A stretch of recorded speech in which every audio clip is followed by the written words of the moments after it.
A gente está acompanhando nos últimos dias uma discussão muito interessante. É claro que ela parece lateral, mas ela não é lateral. Muito interessante, envolvendo acesso à informação, né? As duas envolvem o presidente da República. E a primeira é sobre o exame que ele fez do coronavírus, que o jornal Estado de São Paulo pediu para ter acesso, e a defesa do presidente brigou até o fim para não dar. Aí no final, o Supremo Tribunal Federal, na verdade, o ministro Ricardo Lewandowski, que quando a gente fala o Supremo, sempre passa aquele ar de que os ministros se reuniram em plenário, ainda que virtual, para resolver um assunto. E não foi assim. O ministro deu uma decisão dizendo, tem que divulgar, tem que informar, e o presidente informou e ele não foi contaminado pelo coronavírus. Ou seja, uma boa notícia para ele, mas essa ele já conhecia, mas todo mundo que ele abraçou, apertou a mão, tirou selfie, o pessoal da padaria, farmácia, aqueles atos que ele prestigiou, etc., sempre sem máscara, agora ele tem usado máscara, obviamente acho que foi um alívio para essas pessoas, né? Será que o homem pegou e ele ficou abraçando a gente? Bom, esse exame, ou a divulgação do exame, ele gera uma discussão sobre o limite da privacidade da autoridade, no caso do presidente da República. Ele tem o direito a não dar a informação, né? Vamos imaginar o seguinte, este presidente, um presidente ou um governador, ou um prefeito, está brigando com a mulher. Isso é um assunto de interesse público ou é só um assunto de fofoca, né? No que muda a relação do Brasil com a Namíbia se o presidente da República está brigando com a mulher? Nada. Mas veja, eu estou falando em crise conjugal, eu não estou falando de tapa, né? Então se um governante agride a esposa, a primeira-dama, aí nós estamos falando em infração. Então, nós estamos falando em crime, nós estamos falando em agressão, nós estamos falando em Lei Maria da Penha, aí é interesse público. Aí é interesse público, porque daí é a presença de um crime. O presidente vai fazer um exame qualquer para saber se está com o colesterol alto. Tem que divulgar. O colesterol alto do presidente vai mudar alguma coisa, né? Claro, se o presidente tem problemas adicionais de saúde e o resultado de um exame pode mudar a vida do país, a gente tem que saber. Pega o caso do atentado à vida dele. Parte do atentado, quer dizer, o atentado aconteceu quando ele era candidato, não era presidente ainda, mas parte do tratamento que ele fez de saúde para se recuperar do atentado foi feito na presidência da República. Claro que a gente tinha o direito de saber tudo sobre o que estava acontecendo, porque a vida do presidente esteve em risco. O sujeito tentou matar o presidente. A medicina salvou. Então ele fez o exame da Covid-19. A Covid-19 é uma doença que já matou 13 mil pessoas no Brasil. O presidente esteve numa viagem que vários integrantes da comitiva se infectaram. Se ele pegou ou não, era notícia. Não só notícia no sentido jornalístico, mas era interesse público. Até porque em plena pandemia, esconder isso da sociedade é gravíssimo, né? Outras autoridades do mundo fizeram o exame e divulgaram. O presidente americano está fazendo o exame todos os dias, né? Isso é uma informação que a sociedade tem o direito de saber, porque tem uma taxa de letalidade dessa doença. E no caso ficou sabendo, o presidente brigou contra isso, mas não há discussão sobre o direito da sociedade em saber se o presidente tinha ou não, teve ou não contato com o vírus e se ele foi contaminado, infectado ou não. E a gente descobriu que ele não foi infectado. Boa notícia. Bom, a outra discussão é sobre a reunião do dia 22 de abril que aconteceu no Palácio do Planalto, na qual, segundo o ex-ministro da Justiça, o presidente teria dado prova de que ele pressionou o ministro da Justiça para trocar superintendente da Polícia Federal, trocar diretor-geral da Polícia Federal. Então ali apareceu uma suspeita, né?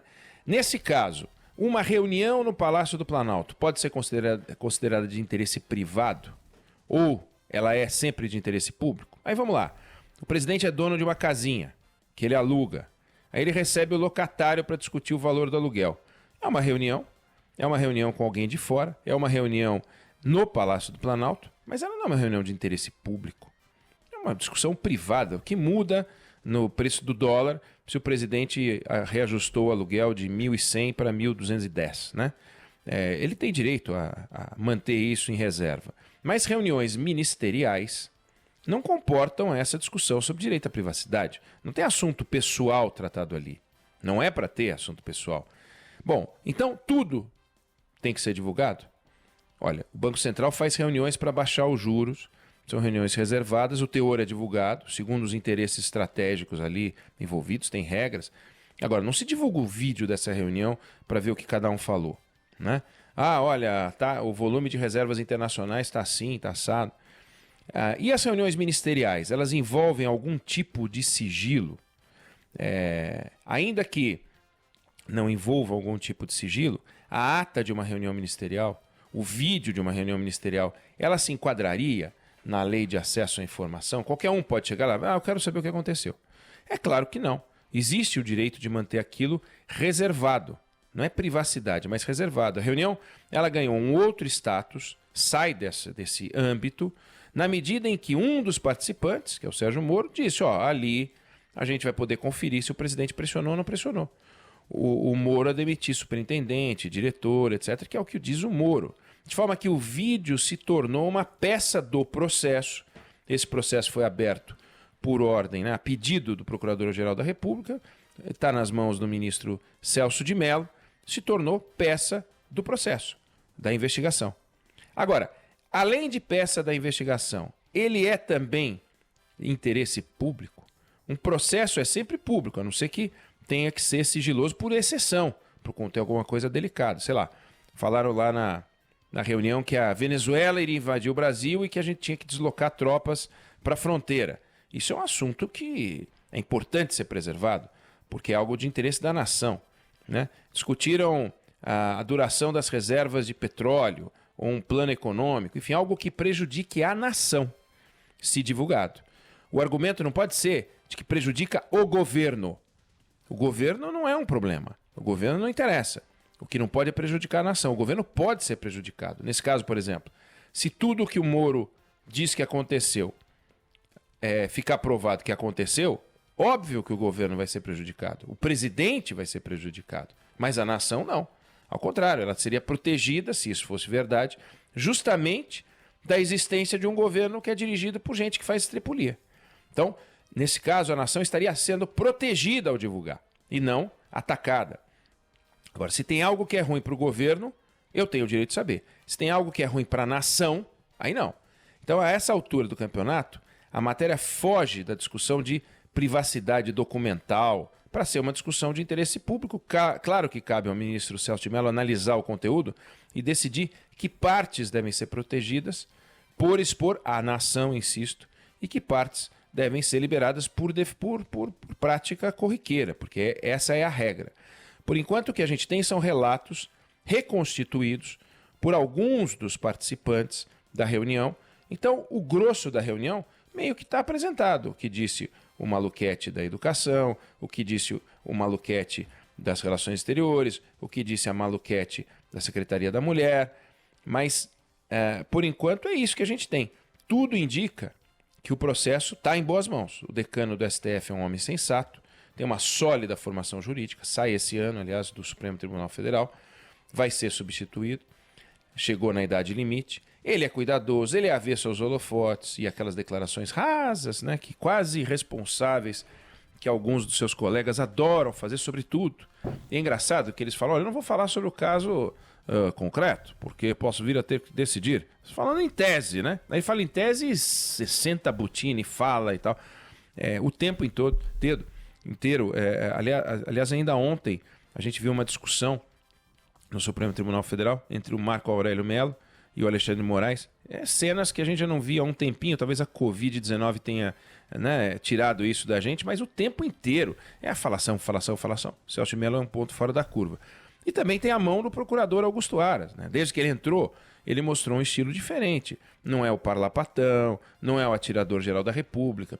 Gente, a Procuradoria-Geral da República ficou nas mãos de um sujeito maluco que disse que pensou em matar o ministro do Supremo. Mas parece coisa de republiqueta. Rodrigo Janot, ele falou que foi armado para o Supremo Tribunal Federal chegou a sacar a arma. Veja se isso é possível. Nós estamos falando de uma das 10 nações mais ricas do país. Teve um sujeito que pensou em matar alguém. Não é pensou. Foi até. Ato preparatório. Chegou aí lá, pegou a arma, comprou uma arma, ele já tinha arma. Foi até lá para matar o Gilmar Mendes. Como é que esse camarada pode andar solto sem camisa de força?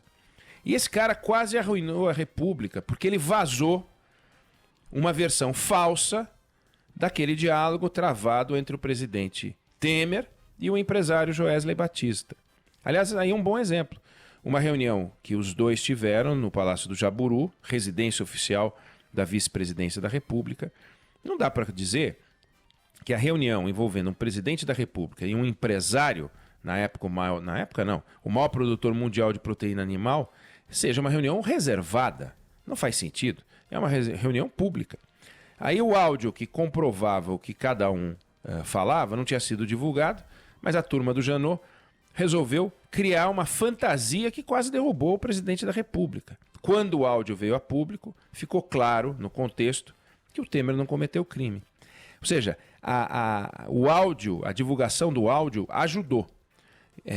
Vamos ver agora, neste caso, acompanhar que leitura o ministro Celso de Mello faz sobre o acesso à informação, mas é interessante ver que a palavra privacidade não pode ser usada no caso da reunião, apenas no caso de dados da vida pessoal do presidente da República num ambiente privado em certas circunstâncias. No caso, a contaminação por Covid-19, sim ou não, no caso não, ainda bem, não se encaixa no assunto da privacidade. Vamos ver agora qual vai ser a compreensão que o Celso de Mello vai dar para entregar, divulgar, porque é interesse público, todo o conteúdo do vídeo, a não ser tirando eventuais partes que possam prejudicar a nação.